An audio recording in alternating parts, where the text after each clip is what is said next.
got the mash on now for a stout coming up, stout porter. I don't know if you can see on that display, but it's almost 66 degrees. I wanted it up to 67. It's circulating well though, so I'm kind of happy with the temperature at 65.5.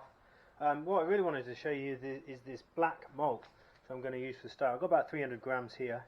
It's about 6% of my malt bill. I've basically replaced the chocolate malt and the roasted barley from my last brew, which was delicious. And I'm adding this in. I wouldn't say this is a traditional porter. I've got rye in there, I've got wheat. So I'm going to see how it goes with this black malt, but I've got to say now, it smells absolutely delicious. I mean, if you like the smell of roasted barley or chocolate malts, this is something else. This is absolutely lovely. I'm going to stick that in towards the end of the mash, not at the start. I don't want the smoky flavours too much from it. I want a nice kind of rounded, roasty kind of flavour from it, like I would do from the roasted barley. So I'm going to stick that in about 10 or 15 minutes towards the end of the mash.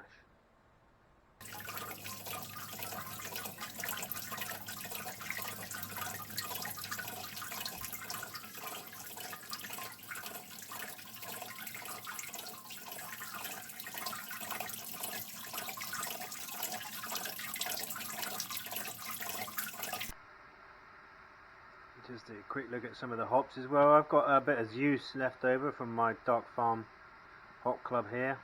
I'm going to use that to bitter the stout. It does do stouts and imperials on the label, so we'll see how that goes.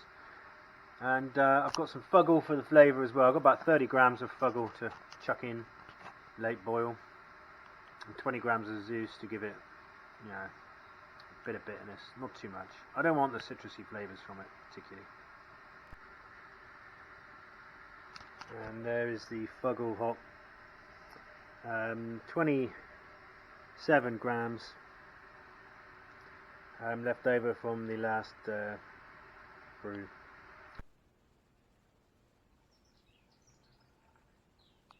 This is my counterflow chiller at work. It's going to use about twice as much water as there is beer, which is bugger, but I usually use the water for cleaning, or I brew another beer with it. So seems to be working okay. It's coming out about 20-25 degrees. Varies a lot as the pressure in my water, mains water, is variable.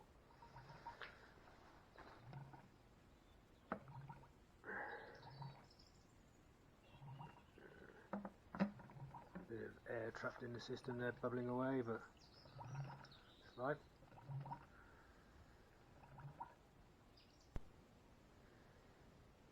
Just a little update on the porter, or dark red ale, that I brewed last week. Well, that I brewed a fortnight ago actually. I'm cold crashing at the moment. I haven't got anything plugged into the Inkbird. I'm just relying on it being really cold down here in East Devon. Ambient temperature of 4.2.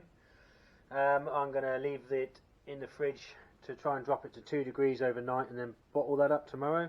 Some of it might end up in a keg, but probably most in bottles for the porter.